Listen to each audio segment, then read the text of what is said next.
გამარჯობათ. დღეს მინდა მოგიყვეთ ერთი ამბავი. 7-8 წლის წინ მოხდა. ქუჩაში შემხვდა რამდენიმე ახალგაზრდა. მითხრეს, რომ ვართო ქრისტიანები, შენთან საუბარი გვინდა.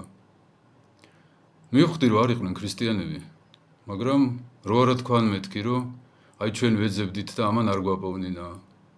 დაგვაბრკოლა უყურადღებობით და ასე შემდეგ. კარგით მეთქი, ვისაუბროთ. საუბარი საათნახევარი გაგრძელდა, ძირითადად უსმენდი. ბოლოს ასეთი რამ უთხარი. ჩვენ დავობთ მეთქი ისეთ თემებზე, რაც თვალით არ ჩანს, ხელს ვერ შეახებ. მოდი მეთქი სიმართლე დავადგინოთ იმით, რაც ჩანს. რისი გადამოწმებაც შეიძლება. მოეწონათ ეს აზრი.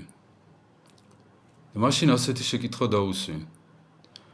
თქვენი რელიგიის მიმდევრებმა არაერთხელ, ეს ერთხელ არ მომხდარა, არაერთხელ დანიშნეს ქვეყნიერების აღსასრული, დიდი რაოდენობის ფულიც აკრიფეს სხვათა შორის თავის მიმდევრებში.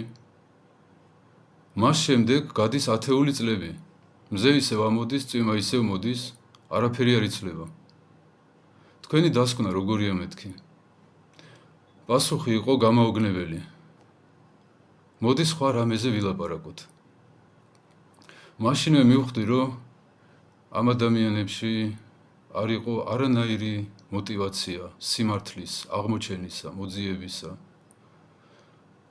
ეს იყვნენ უბრალოდ ადამიანები, რომლებიც თავისას ამტკიცებენ და არანაირად არ აინტერესებთ ეს მართალია, ტყუილია, ღმერთს მოეწონება, ღმერთს არ მოეწონება.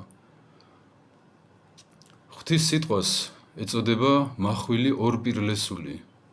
შეიძლება ადამიანმა ეშმაკი დაანგრიოს ამ სიტყვით და შეიძლება თავი დაღუპოს.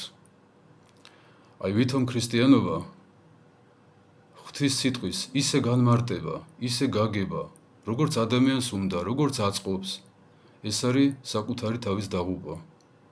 არ გაბედოთ ხოლმე ასეთი რამე. ვინც დაწერა ბიბლია, იმანვე დაადგინა ადამიანები, რომლებმაც ეს სიტყვა განმარტეს. მათ მოусმინოთ ხოლმე. წმინდანებს, მოღვაწეებს, მეუდაბნოებს და არა ამპარტავან შეშლილებს, რომლებმაც იცოდნენ, რომ ცდებოდნენ. მაგრამ ვითომ არ იცოდნენ. ღმერთს ვებარებოდეთ.